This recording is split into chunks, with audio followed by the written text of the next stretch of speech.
के तपाईहरु पनि डीबी लटरी 2023 को फर्म भर्न चाहनुहुन्छ? यदि तपाईहरु पनि डीबी लटरी 2023 को फर्म भर्न चाहनुहुन्छ भने यस भिडियोमा म तपाईहरुलाई डीबी लटरी 2023 कहिले खुल्दैछ र तपाईहरुले यो फर्म कसरी भर्ने र फर्म भर्दाखेरि तपाईले के कुरामा ध्यान दिनुपर्ने हुन्छ त्यो सम्पूर्ण कुरा जानकारी दिनेछु। त्यसैले यो भिडियो अन्तिम समय हेरेर साथ दिनु होला है। नमस्कार, म Manjil Koirala tech learn here YouTube च्यानलमा सबैजनालाई स्वागत गर्न चाहन्छु। आउनुहोस् भिडियो सुरु गरौँ। भिडियो सुरु गर्नुभन्दा अगाडि यो भिडियोलाई लाइक गर्नु होला र च्यानलमा नयाँ हुन्छ भने च्यानललाई सब्स्क्राइब गर्नु होला। डीबी लटरीको युजुअली फर्म चाहिँ अक्टोबर 7 अक्टोबर 6 यस्तो तारिखमा खुल्ने गर्दछ र यो पाली चाहिँ अक्टोबर 6 देखि यो डीबी लटरीको फर्म खुल्न आँटिरहेको छ र अक्टोबर 6 मा खुलेपछि यो नोभेम्बर 9 सम्म रहन्छ। त्यसले गर्दाखेरि तपाईसँग 1 महिनाको टाइम हुन्छ। त्यो 1 महिना भित्र चाहिँ तपाईहरुले फर्म बुझाउनु भएन भने तपाईले डीबी लटरी भर्न पाउनुहुन्न। त्यसले गर्दाखेरि तपाईले अक्टोबर 6 देखि नोभेम्बर 9 सम्ममा तपाईले डीबी लटरी भरिसक्नु पर्ने हुन्छ। म तपाईलाई यहाँ डीबी लटरीको वेबसाइटमा लिएर जान चाहन्छु। अघिल्लो वर्ष चाहिँ अक्टोबर 7 देखि नोभेम्बर 10 सम्म खुलेको थियो, तर यो वर्ष चाहिँ अक्टोबर 6 देखि नोभेम्बर 9 सम्म खुल्नेछ।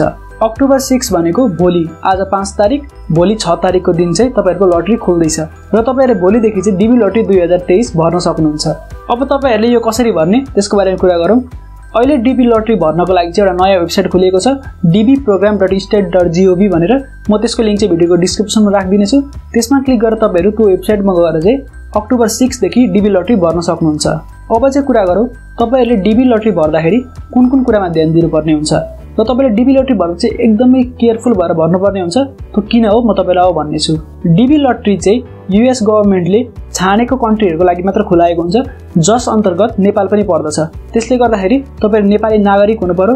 त्यो भनेको तपाईहरुसँग नेपालको नागरिकता हुनुपर्यो र तपाईहरु मिनिमम 12 क्लास पास हुनुपर्छ।